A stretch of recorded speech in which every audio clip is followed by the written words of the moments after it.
Hello friends, Mark Holmes here with my buddy Cowboy Jobu, and as always, thank you guys for watching, commenting, and subscribing to the Jobu Sports Report. One thing you can always count on is me and Jobu doing a video. The second thing you can always count on is that damn Jobu needing a refill. So while I get his refill here, let me bring you up to speed on the Dallas Cowboys. Now, some people have been speculating that Tony Romo is getting offers to go on TV if he retires. Well, I got to tell you, that's not going to happen. And I'll tell you why it's not going to happen. Because it was just announced today that his wife is having their third child. And having had 3 kids of my own, sometimes you just want to get away, if you know what I mean.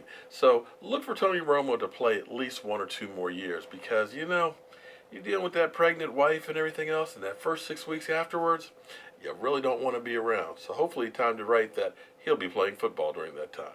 But other news on the Dallas Cowboys, the bloodletting is beginning. Brandon Carr's contract last year was voided.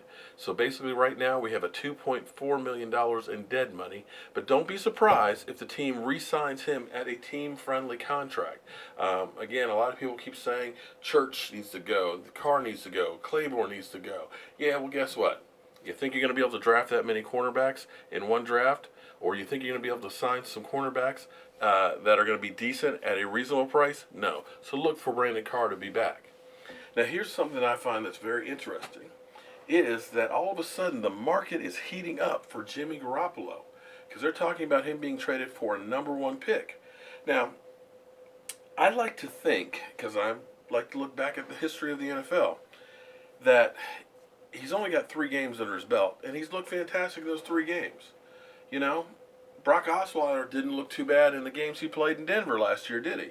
So the Texans paid him $75 million. Well, the contract was $75. But, you know, it's not all that's guaranteed money. But the fact of the matter is, he really can't play.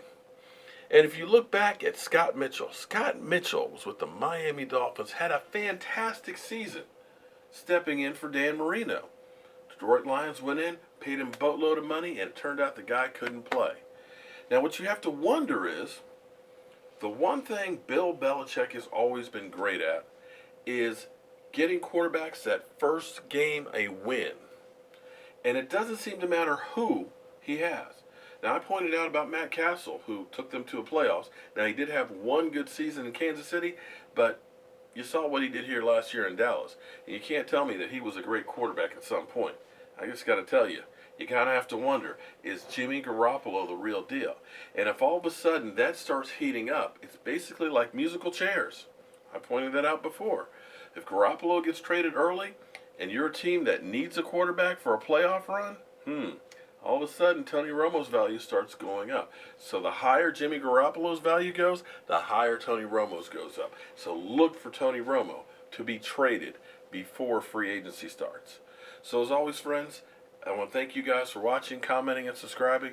We're having great fun and stuff when we do live streaming, even with you sorry-ass trolls commenting. So I appreciate all the love, all the support, and all the comments. So as always, friends, I'm Mark Holmes. This is Cowboy Joe Boo. And you know next time, he'll need a refill. Have a great night, and I'll see you here on the way to work tomorrow.